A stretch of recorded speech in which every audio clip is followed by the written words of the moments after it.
Having seen the military tanks in the streets, having seen the war veterans, different sections of them coming and saying, we want to continue with the status quo, and others saying the status quo must change, and having seen different political leaders within the organization of Zanu PF speaking from different sides of the story, a lot of us Zimbabweans are also stuck in trying to decide what to support, where do we lie, who are we in this whole game, is it an internal fight, should we be involved, should we not be involved, and so on and so forth.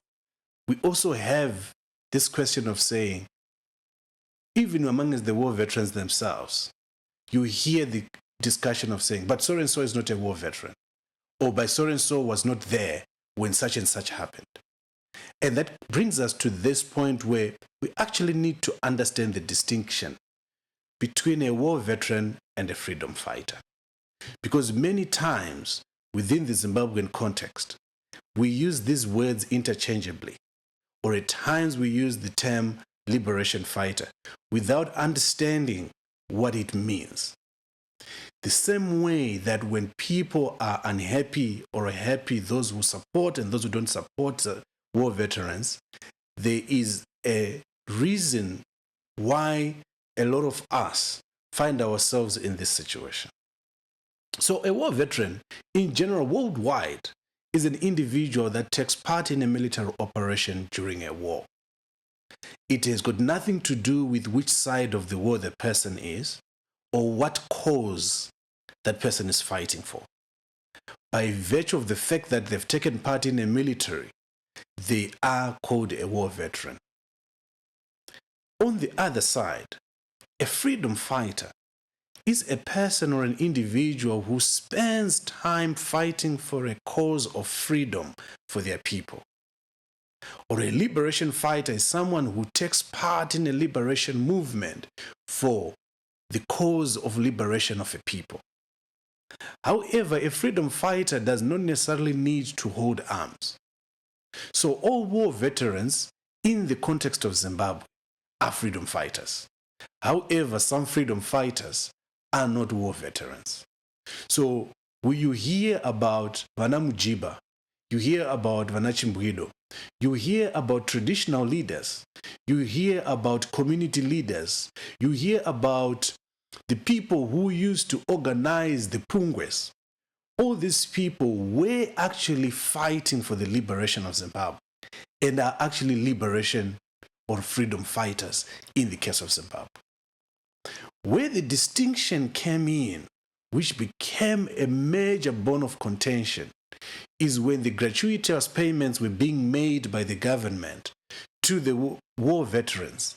A lot of people who felt and strongly believed that they took part in the war by virtue of them being freedom fighters did not get those payments and do not qualify in the classification of being a war veteran by virtue of the fact that they were not a part of the military.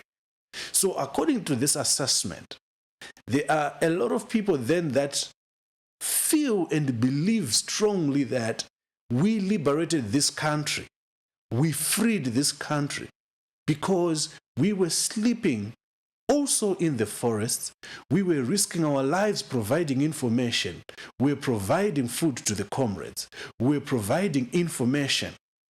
We were informants that were telling and advising them which parts the minority governments, armies and police were walking or driving around. And we contributed towards saving this country. So that's a class of freedom fighters that have a bone of contention. But in the true sense of being a war veteran, they are not war veterans.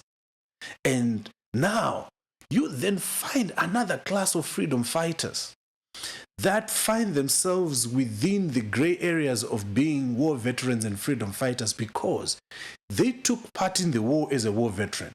But halfway or earlier on in the war, they were actually a freedom fighter in a different way.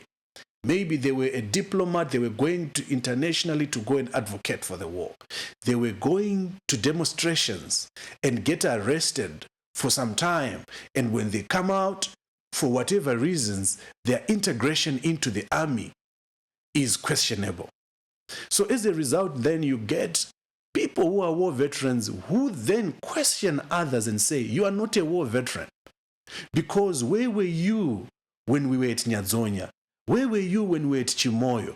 When a such and such bombing happened, you were not there. Tell us who was leading you. But those individuals say, no, I'm a war veteran. So you now get this situation whereby there is actually a fight of who is a war veteran and who is not. But it's usually now used when someone loses favor with the core group. Those things start to be exposed now and say, no, but this one is not a war veteran. So you then find a situation whereby even a lot of people that are currently in leadership or has led since 1980, their credentials of being what veterans are questioned. But those people strongly feel that no, we are war veterans by virtue of being freedom fighters. Then you have another class and a group of people that were, during the war, they were old enough to be running families and had households and children, and they were working. So they could not leave everything that they were doing to go and participate in the battlefront. However, they were teachers that were passing on information to students.